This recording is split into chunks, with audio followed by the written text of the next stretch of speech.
33 in the lab. What 33 starts to talk about is it starts to talk about light. I'm going to make a few more comments about what light is, then I'm going to go on to something else. Then it talks about the double slit experiment, which you guys did, which is actually a real interesting thing, which I probably won't get to the interesting part today, but I'll probably talk about on Monday. But for a double slit, the only equations you need are that d sine theta is equal to n lambda for bright spots, or d sine theta equals m plus a half times lambda for dark spots. Okay, now the problem is that I do get places in between. I'm going to do one of these in a little bit. If you looked at the interference pattern on your screen, it gets bright and dark. So I have varying intensities in there. And what we're going to see, and I may show this rather quickly, but it's in the book and there's a couple homework problems on it, that the intensity is equal to the maximum intensity times the cosine squared, and that's weird, that's a tough thing, cosine squared of, let's say, phi, don't write that as phi, let me just write it as phi for right now, delta phi over 2. Okay, delta phi over 2, that will give me my, and you would say, wait a minute, delta phi, remember what delta phi means. Delta phi, we've done this a bunch of times, is k times r2 minus r1. I will write this in a simpler form, plus delta phi 0, the difference in initial phase angles. That's what delta phi stands for. That's what that delta phi is in there. So this is all the stuff you need for the double slit. So all the stuff anything you need to have to do in the book for the double slit comes down to this. Keep in mind that it's very, very nice sometimes to use a small angle approximation. Sometimes it makes the math a lot easier to deal with. I mean, if you just look at this thing, I may have a variable inside a trig function. That can really be a nightmare. So I can say the angles are going to be small, and I'm also going to use this for the single slit. I can say that the sine of the angle is really, really close to y, which is the distance from straight across to wherever I'm looking, divided by L, that's the distance to the screen. Like I said, I'm really just looking at single slit, double slit interference, and a diffraction grating. When I look at a single slit, I would only get an equation for the dark spots. It'd be really nice to spend more time doing this, but like I said, I think there's other things that are coming up that are more useful, so I'm not going to spend a whole lot of time on this chapter. For a single slit, they'll call the single slit width A, and you get a formula that looks very, very similar to this.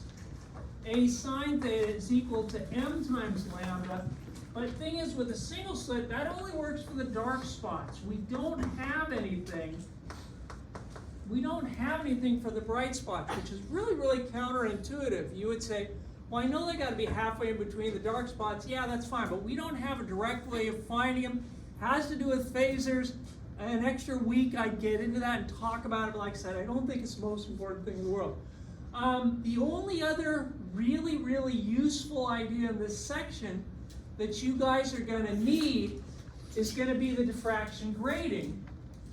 So for diffraction grating,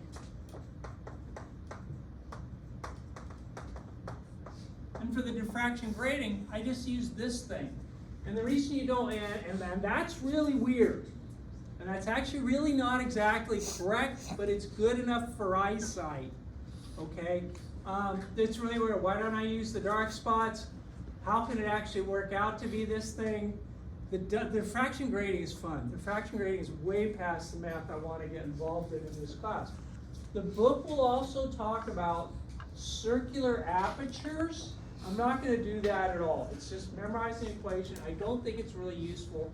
The other thing that I'd really, really like to use, really like to get into, and I think it's toward the end of this chapter, was interferometers. Yeah, there's a section at the very end on interferometers. It'd be really fun to spend a couple days looking at interferometers. Interferometers is a way of measuring wavelengths and changes in wavelengths phenomenally precisely. And you guys may remember this from when you were little, back in 2015, they had the first experimental proof of gravitational waves. And the way they did it was they had 3 interferometers spread out. 2 of them were in like opposite corners of the United States. I think one of them was Washington, one of them was in Louisiana, and I forget where the other one was. But these interferometers were like 4 kilometers long, and they were just phenomenally precise. They were trying to determine something that was really, really hard to see, and an interferometer is a very, very nice way to measure things. But I'm not going to do it. That's just not, just don't have time to get into it. I want to kind of do the double slit correctly, and then I'm just going to kind of do some examples with the other ones. I want to kind of do, so I want to start talking about the double slit. The double slit basically looks like this, and the thing it's going to hit you right away with this is that he's just doing chapter 17 over again.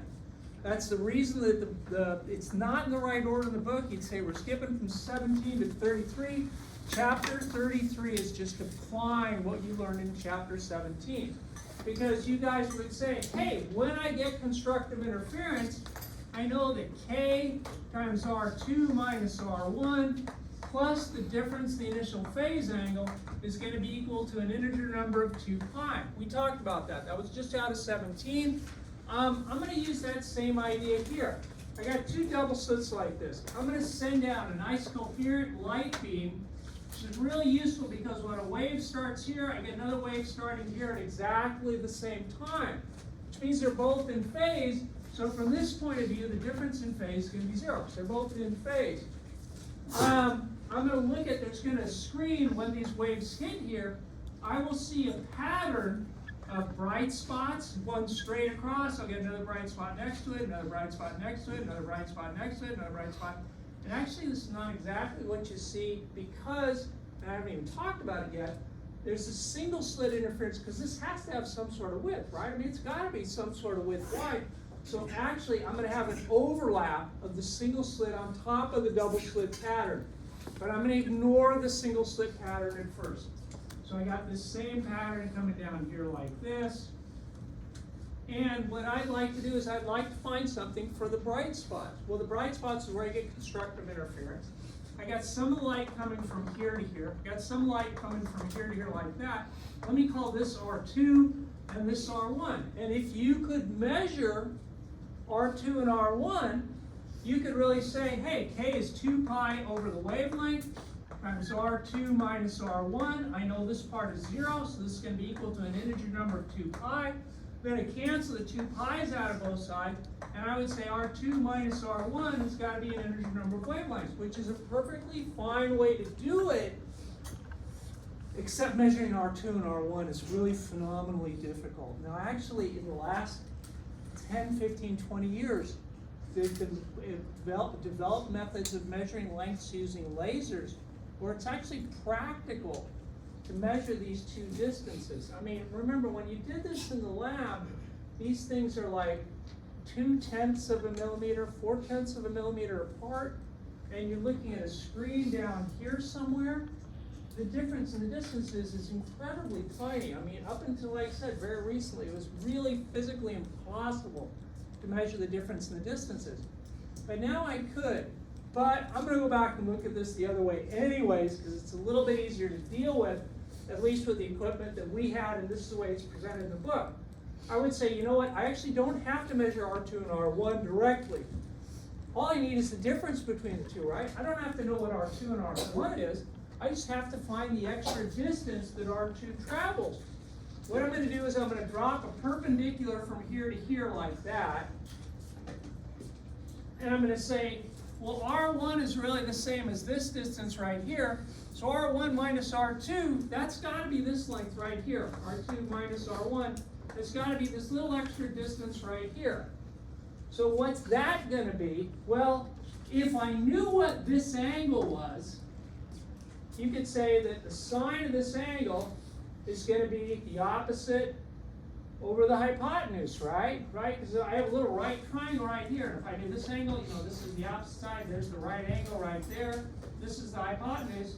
I really could say that the sine of theta is equal to R2 minus R1 divided by that distance between them.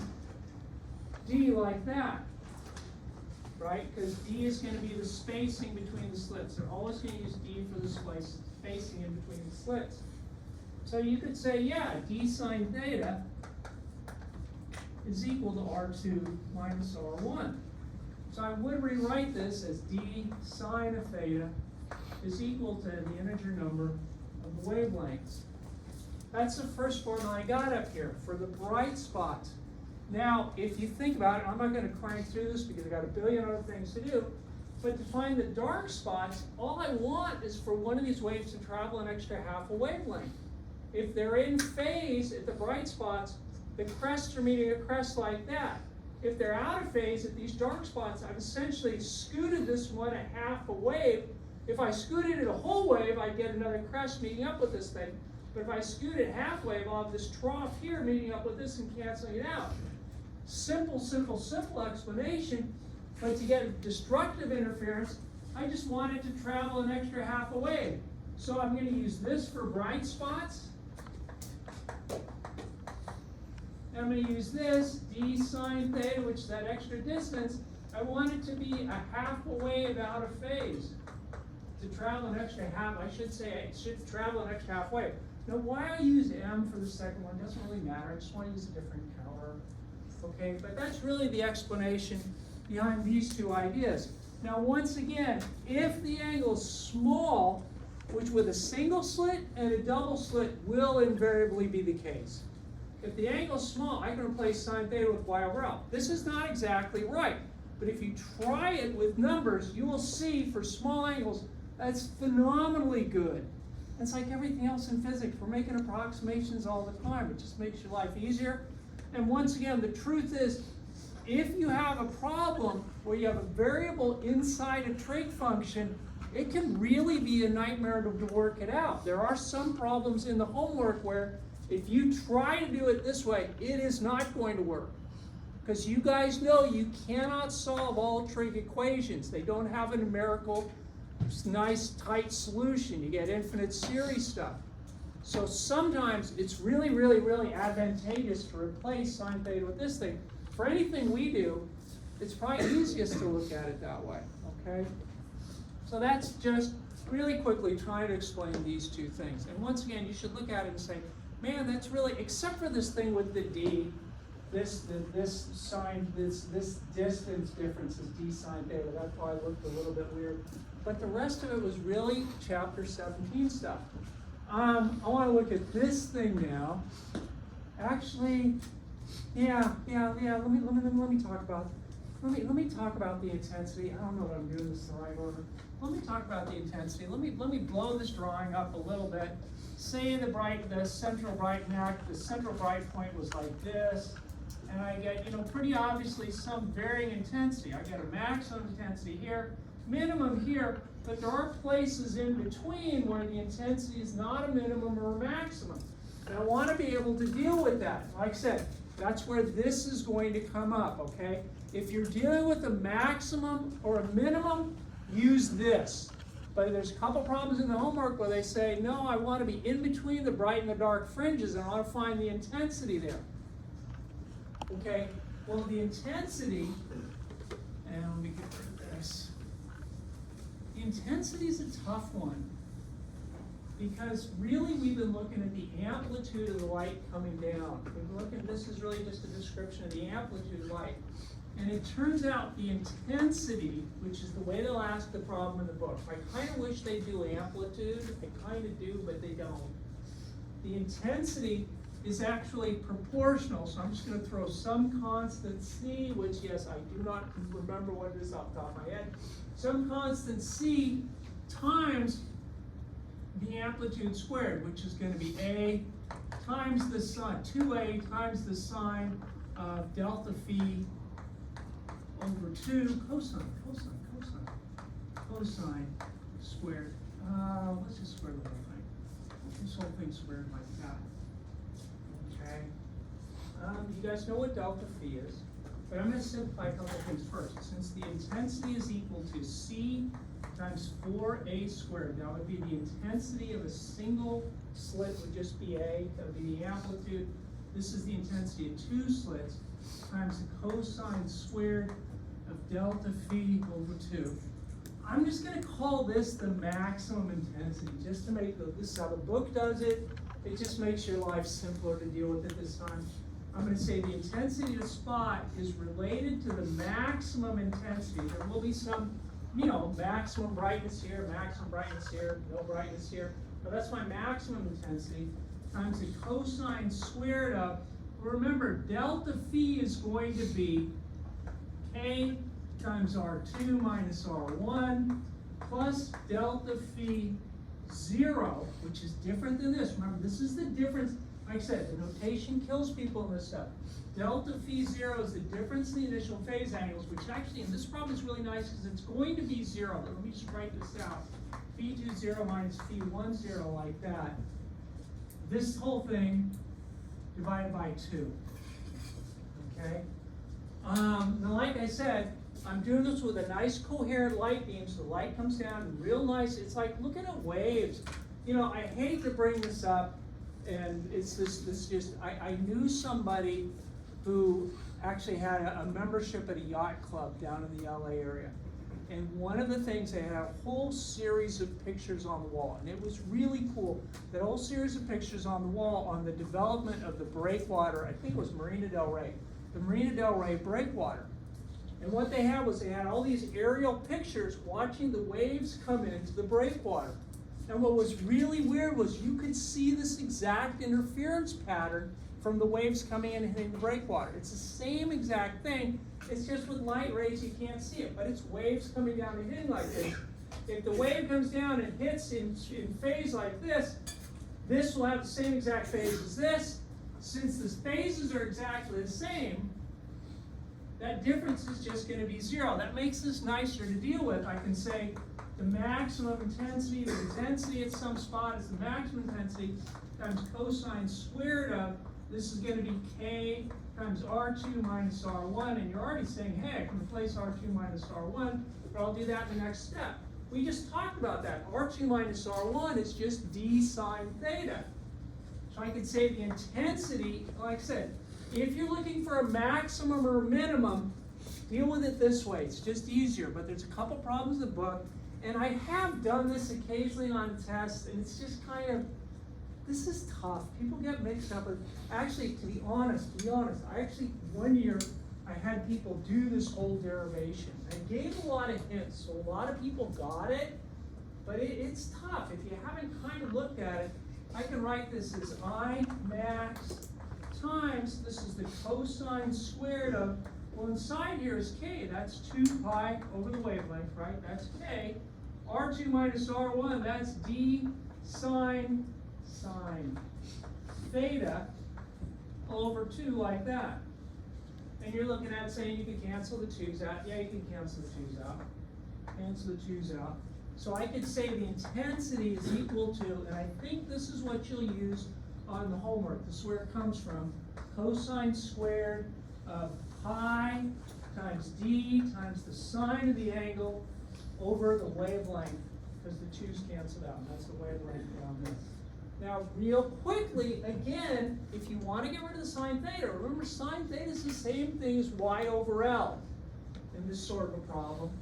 So I really could say, I'm not going to use this one on this problem, but I could say the intensity is going to be the maximum intensity times the cosine squared of, this is going to be pi times d times y over lambda times L. Okay, right? Because y over L is the same as sine theta. I don't think that's quite as useful a form. I think in the homework problem, they're going to have to use something like this. Let me try one. Let me. Yeah, I want to do this right now because I just did it. I want to do this. Actually want to come back and look at a bunch of examples with this stuff. And I still got to talk about single slit and refractory gradient, but I want to do an example with this. Say I got a double slit. Say, I got some sort of double slit experiment like this, and I'm going to say D is going to be 0.05 millimeters, kind of close together, but 0.05 millimeters. And I'm going to say on the screen there's going to be a real nice bright maximum like this, and then it drops off and then starts up again. And and I know that straight across I have a bright maximum. Let me say I'm using a wavelength of 450 nanometers. It's got a wavelength of 450 nanometers. What else do I have to give you for this thing? That's going to be yeah. What's the first angle? Because you would say this happens in a lot of places, right? What's the first angle where I get half the maximum intensity? Okay, and it's not exactly halfway in between here because this isn't linear. But if I looked at, say, this angle, and sorry I can't draw a straight line to save my life. If I looked at this angle inside here, I would say that's the angle to the first time that it drops to half the maximum intensity. Obviously, it happens again here, happens again here, so I could get a lot of angles. But I just want the first angle to where it drops to half the maximum intensity. Like I said, I would do it using this thing.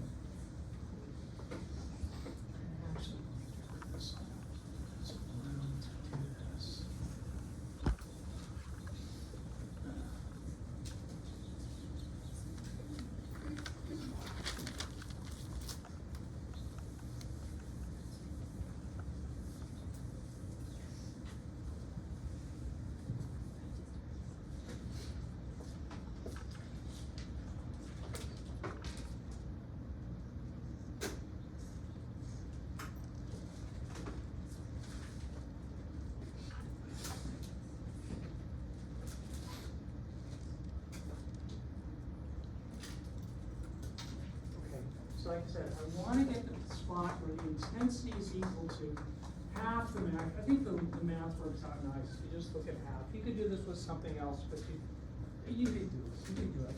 So my intensity, I want the intensity to be half of the maximum intensity. So that's equal to the maximum intensity times the cosine squared of, and let me just leave it like this for a little bit, pi times d times the sine of theta. I could put in numbers, but I don't want to do that right yet, over lambda like that. If you divide the Imax out of both sides, you get 1/2 is equal to the cosine squared of pi times d times sine of theta, right? So that looks good, that looks good, yeah, it looks good like that. If I square root both sides, parentheses, if I square root both sides, like I said, this is nice when I square root both sides, I get root 2 over 2. You would say it should be plus or minus. You're right, but I just want this first positive angle. I don't want the negative one would be giving me the angle down here. That's not a big deal. I just want the first positive angle. This is how they ask it in the book.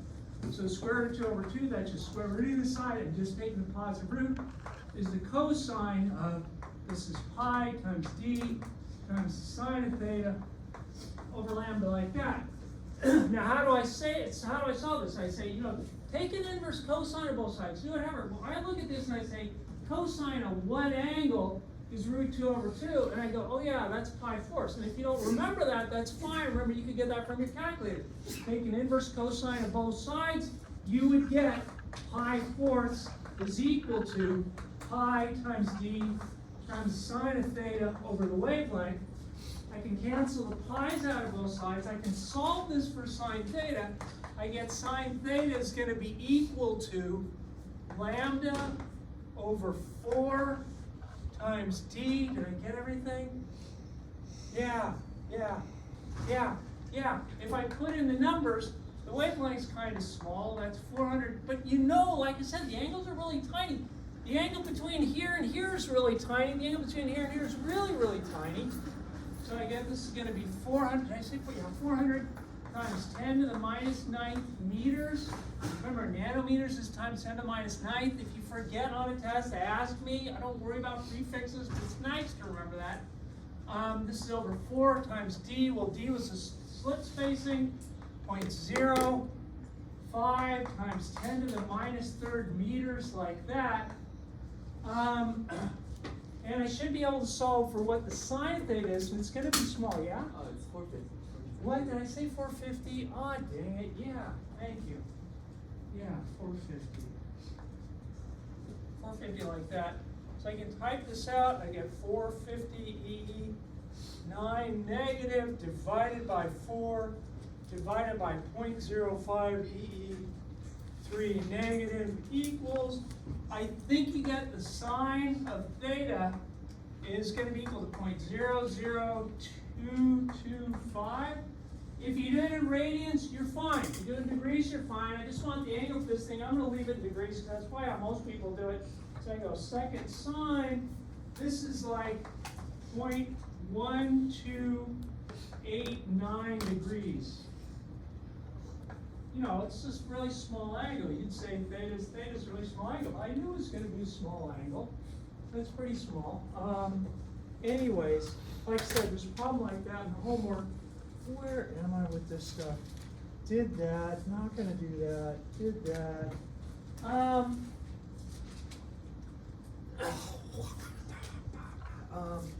Let me talk about the single, no, I don't want to talk about the single slit, but I do want to talk about the single slit.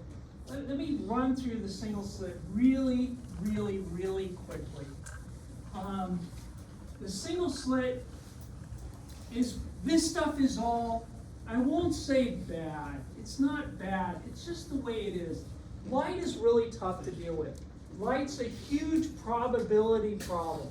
It's really, light's, I mean a real fun question, and actually this has been solved in the last 50 years, is when you look at a window, you can see a reflection. So some light's got to be bouncing back to you, but you can also see light coming through. So how does the light know to either go through or bounce off the window? Because some of it does some and some of it does the other. And what percentage does it do? And that's a fun problem. And like I said, it's all statistics, and it's tough. It's mathematically really uncomfortable. It's not that it can't be done, but I sure couldn't do it off the top of my head today. If I look at a single slit, a real phony explanation is that when I deal with the single slit, if I have a monochromatic light coming down to it, what I can do, and like I said, this is a phony explanation that just gives the right result, which is why I kind of hate to do it, is I can say, you know what, let me treat the I'm going to break it into two pieces. I'm going to really say that there's a source here and a source here. And then there's a source here, and I'm drawing with different signs so that you can just see that I'm thinking of breaking this into a lot of different sources. And you would say, that's dumb. It gives the right answer. It's a logical explanation, but like I said, now that we know how light works so much better than when this derivation was done, this is just ridiculous. What I can do with this thing is I'll say that the slit width is going to be A. That's the grand total slit width. I'll always use A for the slit width. Well, since A is the slit width, and I've broken it into two pieces, the distance from here to here is going to be A over 2. Okay? And what I can do is I can say, you know what? If I look to the dark spots, now why I'm only looking to the dark spots is actually a really fun question. The problem with this light is I've got lots of other pieces too. If I was to try to look for the bright spots, there's nothing I can say about another pair canceling out that bright spot. The only place I know I'm getting something is where I have absolute cancellation, because anything else that cancels is going to run in and cancel it out. That's a bad explanation, but in the amount of time I got, I really can't get into it more. Basically, I could look at some spot and I could say, this is constructive interference because both of those are in phase. But what if from another pair I have also a constructive interference like that? Well, what does that add up to? That would add up to nothing as far as the phasors go.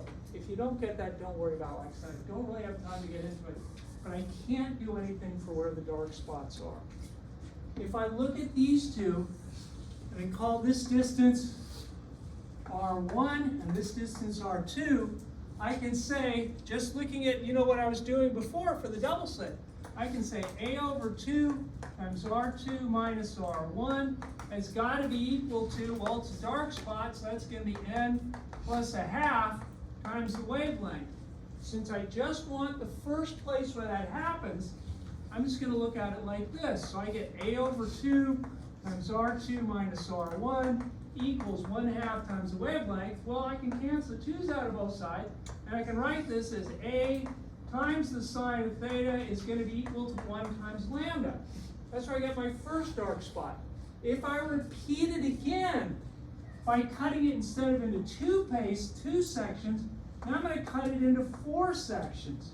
I got this pair and this pair, this pair and this pair. If I looked at that, what I would get, and like I said, I'm doing this too quick, but it's fake explanation. It's really not saying what's going on. I could say that this is A sine theta, it's going to be equal to 2 times lambda. If I cut it into 6 slits, I would get A sine theta is equal to 3 times lambda. And you're starting to see a pattern. And what that pattern is that, yeah, I get dark spots when A sine theta is equal to an integer number of wavelengths. Which, once again, is very confusing to people because people mix that up with the double slit because I have a very, very similar equation for the double slit, but that's the bright spots. And like I said, I hate this explanation because it's really not describing what's going on. Light is a horrible problem. I mean, it's fun to deal with mathematically, but it's actually really, that gives the right answer, but I just, like I said, all I'm trying to do with this section is give you the equations to be able to solve the homework problems when you run into it. I'm really racing through this because I think there's other stuff that's going to be a lot more important. Anyways, so I kind of did a real hokey explanation of the single slit. Okay, I've explained the intensity of the double slit. I've said with the double slit bright and dark, I can find those places. And I did talk about the diffraction gradient. Now, as far as the single slit being nasty, that's one thing. The diffraction gradient is a horrible nightmare. Diffraction gradient is lots and lots and lots of slits. Now, the weird thing about it is that it really looks like if I shine some sort of light beam through this, and the light beam is going to have some sort of thickness. The light beam comes down and, it may be small, but it's, you look at that laser, it's putting out light beam. It's got a thickness, and the slits are very, very close together. What I can say when I look at this is I see, oh yeah, I got a real nice bright central maximum. Let me turn this on, show you guys this one. And I know you saw this in the lab. But basically,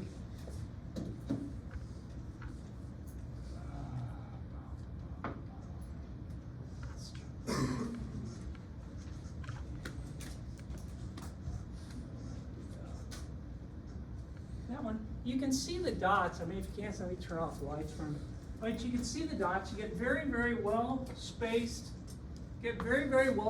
Dots. Diffraction gradient is actually a very useful way to make very, very small measurements because it's so easy to measure it. This actually isn't really great. I was hoping to get something to really, really spread them out, but I'll do something with something else in a minute. But anyways, I can actually get a place, I can actually get a real nice equation for where these dots are if I just think of this as a bunch of double slits. If it's a bunch of double slits, and I know where the bright spots are for double slits, I can say that d sine theta is equal to n times lambda for the bright spots. Which you'd say, man, that's the exact same thing he had with the double slit. What's really, really weird is that when you just look at it, that seems to be what's going on. The diffraction gradient is actually really, really weird. If I look at this, I'll get another bright spot up here somewhere like this. What's actually really going on is really very rather ugly. Like I said, very mathematically difficult. I can't even get into it. But if you could see, but you can't because they're not bright enough, that's not where all the light is. If I looked in between these two with a really, really, really good detector, I would see a lot of little bumps in here. See a lot of little bumps, little bright, dark spots in between there. I get like almost an interference pattern. And the thing is, I can tell you how many bumps are there if this light shines through. If I counted up the number of slits, 1, 2, 3, 4, 5, 6, 7. If I said, say there were P slits that this light was going through, P slits, the number of peaks in here would be P minus 1. Like I said, doing that doing that is tough. That's really, really tough. But I'm not going to worry you guys about it. It's not going to be important for this class. All I want to say is the diffraction gradient, while really wonderful, if you guys do this in all in industry, you will be using a diffraction gradient because it's so much easier to measure stuff with it. The thing about the diffraction grating is it looks exactly like a double slit, but just keep in the back of your mind that, oh yeah, it's actually a lot messier than that. The thing about the double slit is these angles are usually so big that you can't use a small angle approximation. It'd be really nice to use a small angle approximation, but you usually can't because the angles are too big. You know, the thing about the small angle approximation, the whole idea that sine theta is about the same thing as theta is about the same thing as the tangent of theta. This works pretty well if you're less than 10 degrees. When I mean less than 10 degrees, if you're like 5 degrees or less, it works really pretty darn well. Once you start getting over 10 degrees, like if you get at 10, 13, 14, 15 degrees, it really starts to fall apart. The 10 degrees is kind of like a bad boundary. You know, if it's 10 degrees, it's kind of like, I don't know. But if it's much less than 10 degrees, it's usually fine. It's much bigger. And the thing about the diffraction grating is, very, very commonly, you'll have angles on the order of 42 degrees or even bigger than that. The one thing that's a pain is that they never give you D with the diffraction grating. When you guys got that little card, the little card had a little white boundary like this, and it had some sort of thing inside here. At the bottom, it said something like 300 lines per millimeter. Okay, they won't give you D is the problem. So I'd say, yeah, this equation's great, but I have no idea what D is. You can find D from the number of lines per millimeter really, really kind of quick. What you do is you first change to lines per meter. And you actually don't have to do it this way. This is going to be really interesting because some people, if you go around enough, they'll give you these things in terms of, there's different ways to do this. I don't have to do it this way. It's convenient because we usually wind up with lines per millimeter in the US. But all I have to do is I have to change it to lines per length. I really could leave it like this. And I could say that D is equal to, because what I'm going to do next is I'm going to say 1 over this thing. Okay? So for example, with that 300 lines per millimeter, the way I would say to do it would be to say, okay, I start with 300 lines per millimeter. If I multiply that by 1,000 millimeters per meter, that'll give me 300,000 lines per meter. Okay? To get D, all I have to do is flip it. D is 1 over 300,000 per meter. You know, the meter will wind up on top and you get some sort of number.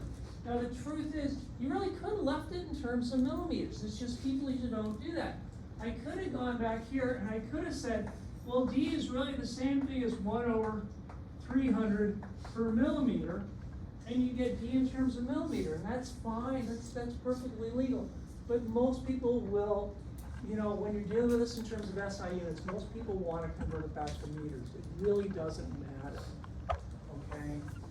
So like, for example, this one, you guys may have used this in the lab, some of you I know did. This was like 3, 1, 2, 3. When I look at this inverse, I get like 3.3333 times 10 to the minus 6 meters.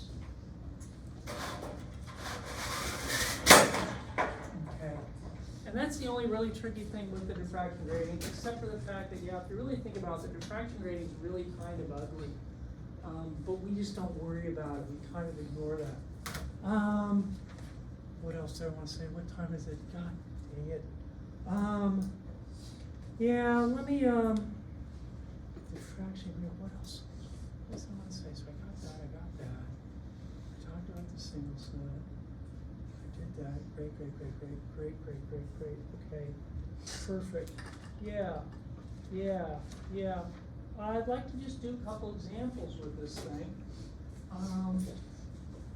Actually, let me just do one. Let me do one with the diffraction grating and then go on to something else. I've got a diffraction grating.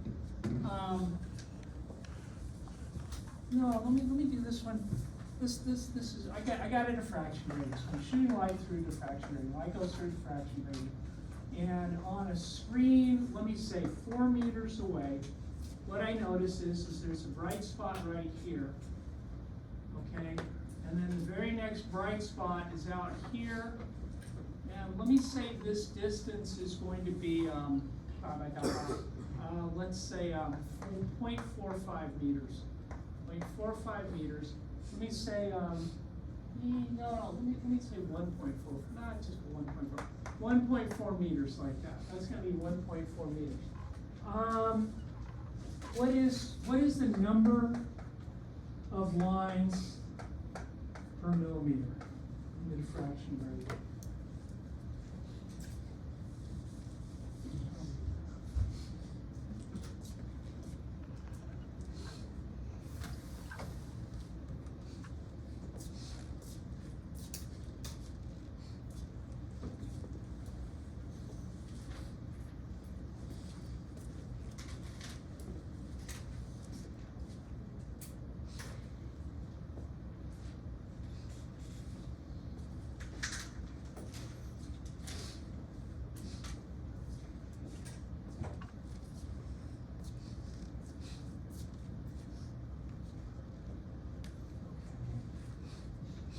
One of the things about the diffraction rate, yeah? Do you need the wavelength?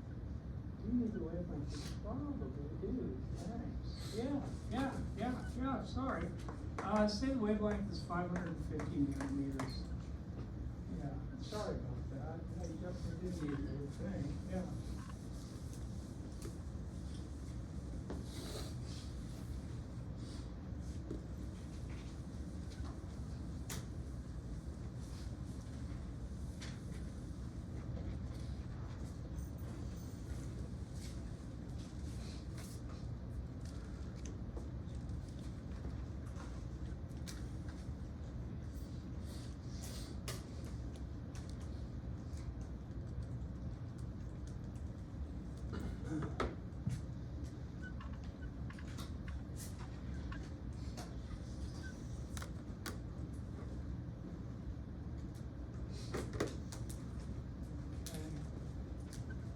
Probably say, okay, d sine theta equals n times lambda for the bright spots.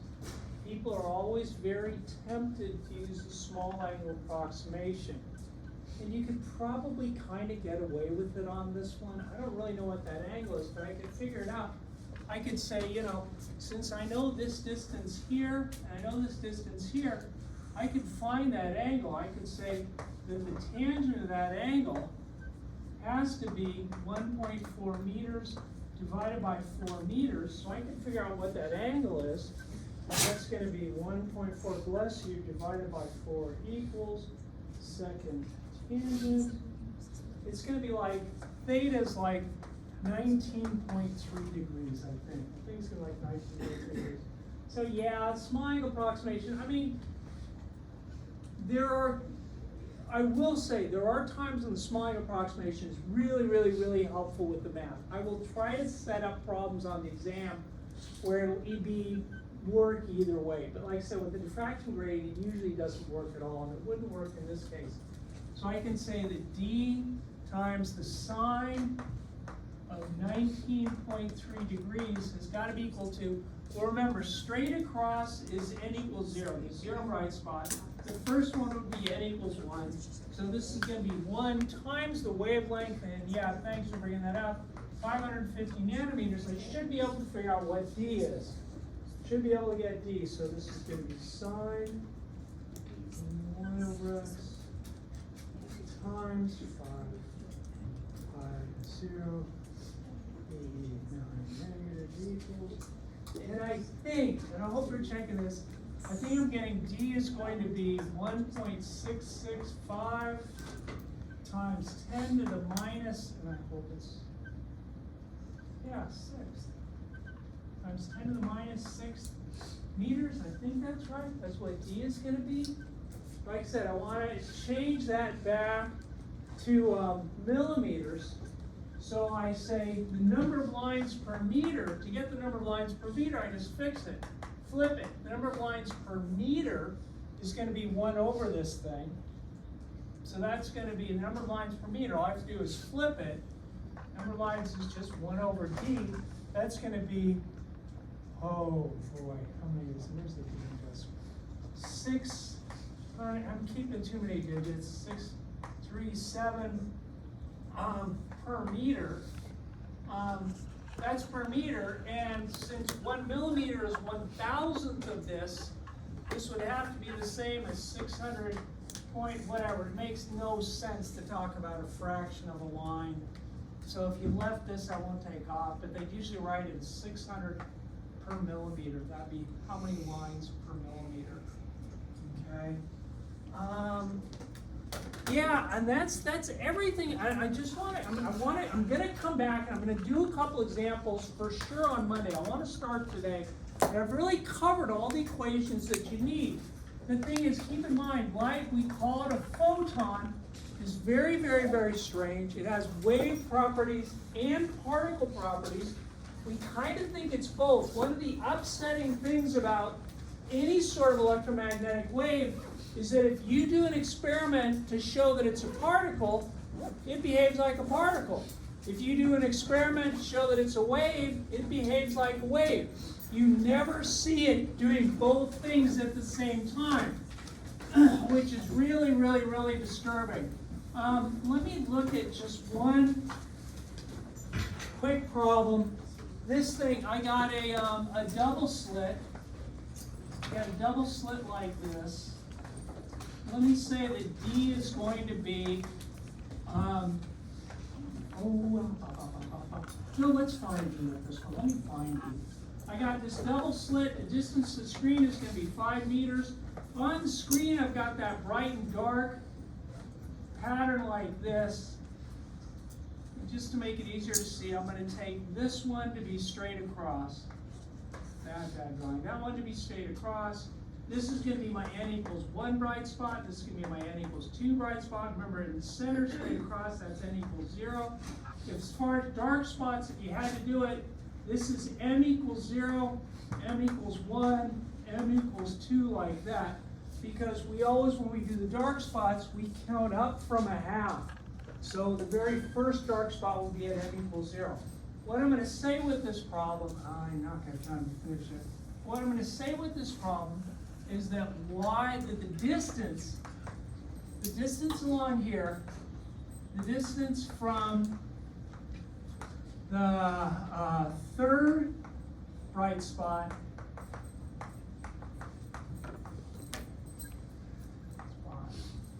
to the fifth bright spot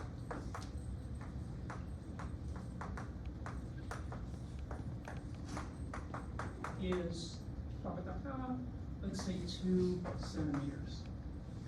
2 centimeters. What's the wavelength of the light? I think I gave you enough to do that. And the thing about this problem, they actually do this, I think it's once or twice in the homework. There's a real shortcut cheat to this. I'm going to do this correctly next time and try to remember what numbers I came up with.